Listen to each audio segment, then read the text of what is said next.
Welcome back to the Gilbertson Aero Factory. Today is Monday the 16th of December 2024.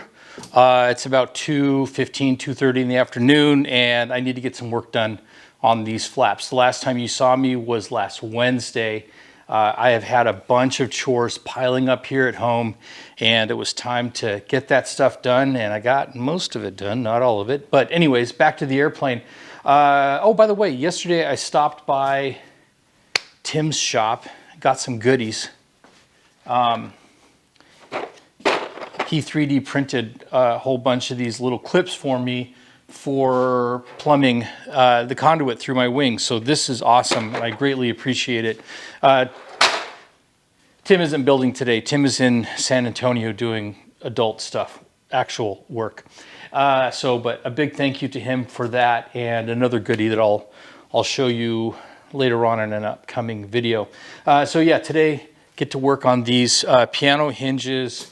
Got to get them lined up, cut, measured, drilled, not in that order, and hopefully get that done on both of these, and then get the top skin fitted up and match drilled. So let's see. I've got about a week until I go to Alaska for a week-long family visit. So let's see if we can't get these flaps done in that period of time. So thanks for being here. Keep sending your comments, keep giving thumbs up, and if you're new here, consider subscribing. It's pretty fun. Yeah, anyways, let's build an airplane. So I mentioned in the intro that I had a bunch of chores piling up, and they were mostly household electrical stuff, some smart dimmers that I had sitting on a shelf for 2 years. I had to get a power inlet installed for my generator so I could power my house and all that stuff. And all of that stuff, including getting shocked a couple of times, was preferable to working with these piano hinges. I do not enjoy doing this. We had to do it on the piano hinges on the trim tab, and there are 2 of these, and they are 3 or 4 times longer than that. And it is a little nerve-wracking trying to make sure that you get these things set up correctly. What you see me doing there is using directional tin snips to cut them once I've measured them to 56 inches. I tried to see if I could cut them on the bandsaw, but they stick out too far. They're too long to do that. So yeah, these are not fun for me to do because you've got a blank piece with no holes in it that you're match drilling. That's easy enough, but you're trying to also line it up in a particular way that the piece that you are building, the flap, ultimately will be in perfect alignment with the aileron. We'll explain, or I will explain a little bit more about that. When I did the piano hinge on the trim tab, the elevator trim tab, I decided on where I wanted those rivets to be, or where those holes want them to be drilled. Basically, like, how far from the edge of the piece do you want that rivet row to be? And once I determined that, and got it all measured out, I just used the edge marking tool to run a line the full length of that piano hinge. And then when I held it up to the material that I was match drilling it against, I could center up that line in the rivet hole, and everything was fine. I did a lot of messing with this, and I ended up giving up on the edge marking tool, which you see me doing right here, because I wasn't really confident that the line was consistent, just because that piece is so long and floppy. And that was just fooling around with the edge marking tool and not necessarily even deciding on what the exact dimension should be. I'll talk more in a stand-up bit here in a minute what the dimensions are supposed to be per the plans. And it's interesting because when I went to Tim's shop yesterday and was looking at his flap construction, we kind of had different results in terms of like how much leeway we had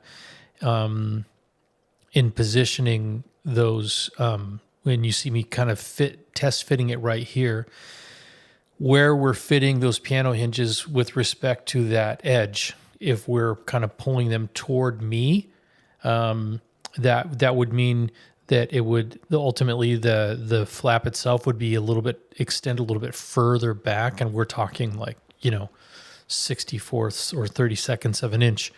I think that when Tim did his, he cheated it out about a millimeter, which obviously is not very much.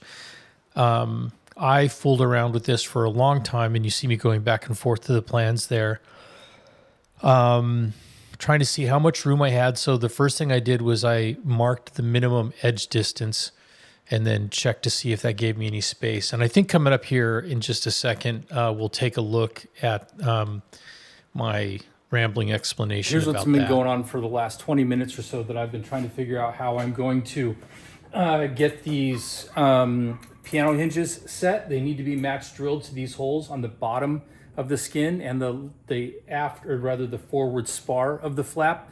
The plans say that, let's see, it says to drill a hole about 1/4 inch. It says, see the note, we need to adjust the dimensions where we line up these holes here, the two halves of the flap hinges, so that ultimately the trailing edge of the flap will align with the trailing edge of the aileron. And so that's what this note says here. Importantly, it says maintain a minimum edge distance of 3/16.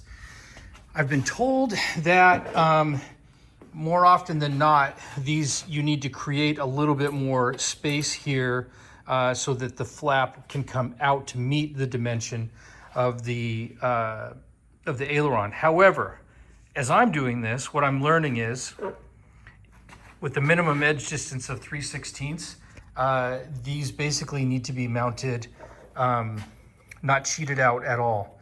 This is cheated out right now, but they basically need to be mounted where the gap between, let me get this lined up here. Where the gap between the barrel, for me, where the gap between the barrels right here is basically flush with the skin.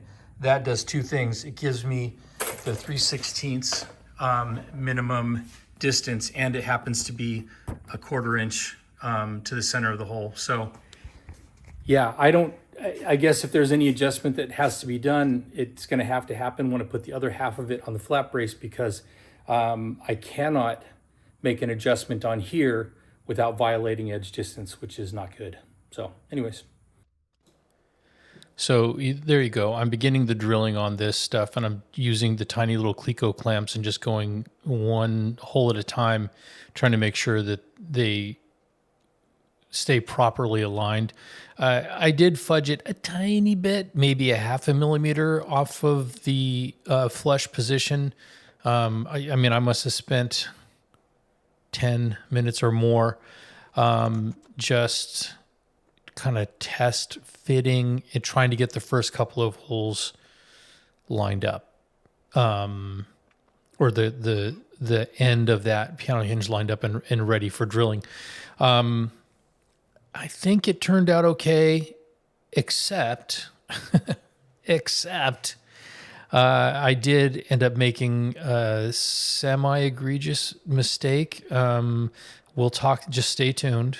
There'll be plenty about that coming up here. But at any rate, yeah, those holes are 1 inch apart. Those piano hinges are 56 inches. So do the math. It's a lot of holes that you need to match drill carefully, and just making tiny micro adjustments for each hole that you drill. Speaking of hole that you drill, I think I went back to the tool chest a couple of times to find what I thought was an adequately sharp number 40 drill bit. Yeah, so there you can see the Cleco clamps at work, and in artistic blurry fashion because I left the autofocus on this camera set for facial tracking. So yeah, that's what you get. This was in total about a 3-hour work session And as I've said before, I can make anything take a long time. And this was a particularly slow process. The next thing that needs to occur after these piano hinges have been match drilled is then to countersink those skins. The suggestion is that instead of dimpling that spar, that would be really wonky if you tried to dimple that piano hinge. So instead, leave the piano hinge attached so that there's something for the pilot of the countersink to go into, and countersink those skins so that you don't have to disturb that piano hinge. That's the next thing that has to happen. I can tell you that didn't happen today after drilling all of these holes on both of the flaps and taking a little bit of extra time to deal with the mistake that I made.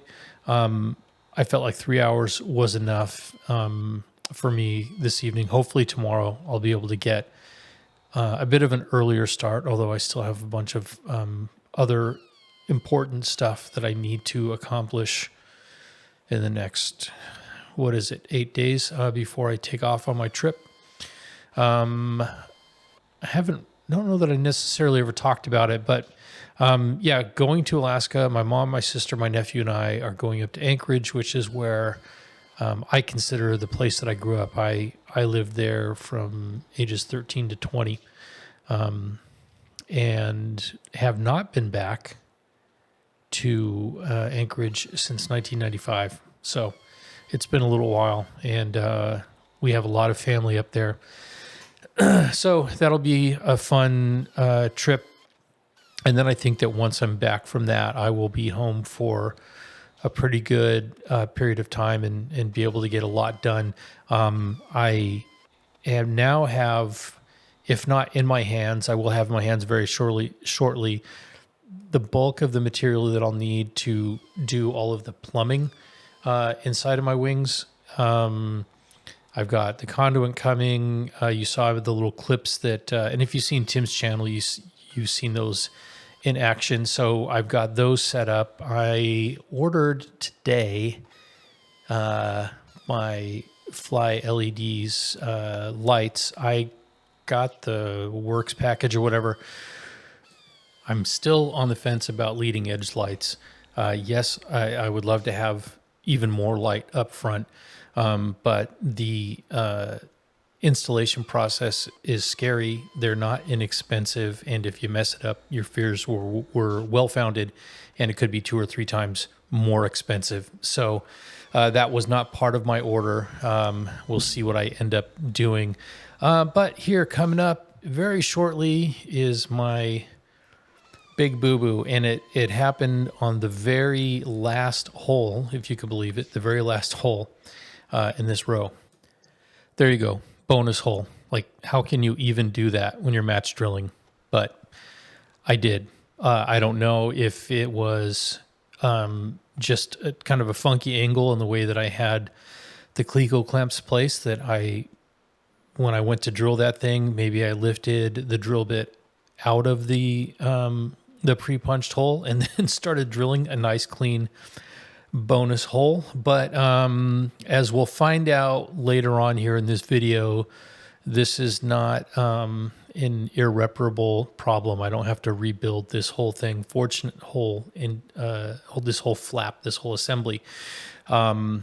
Nor do I need to replace any of those parts. I'll give a better explanation, but here's a short version. There's ample material there that I can do sort of a common repair there without creating any problems with respect to edge distance or anything. So I scratched my head for a little bit, was disappointed in myself, and then very quickly thought, no, actually I can fix this. And so that's what we're going to do. And that's what what you see me working on right here. Okay, I'm going to do a quick postscript on the mistake that I made today. How I made it, I don't know, just stupidness, I suppose. But what the repair is, and try to explain what all the holes are down here. Because there are a bunch of holes down here, all right? So here we have the original hole in the pattern, original hole in the pattern, original hole in the pattern. Although this one is not being match drilled because you can see that the hinge ends before that. So the very last hole in the pattern, somehow I managed to, instead of match drilling, just make a whole brand new hole, a pretty clean one too, but it's wrong. And there's nothing I can do about this right here because edge distance is messed up all over the place. But there is enough room on the material that I could do a fix by putting a hole on either side, right here and right here. No, they are not equidistant from this hole. This hole is equidistant between the two because I had the room for it. This hole is as far out as I can go and comfortably maintain the correct edge distance from both the end of this and the hole right there. So the new holes are made. These will be covered with a patch. So once this gets installed underneath, there will be a patch underneath that whole thing. And then it'll also be sealed up with some Pro Seal. All right, that's the mistake I made today. Bonus hole. So there you go. Over there in the background, you see I got the left flap all drilled up. No bonus holes in that one. So yeah, I'm not mad at it. Now that I know how to make the repair, it's not a big deal.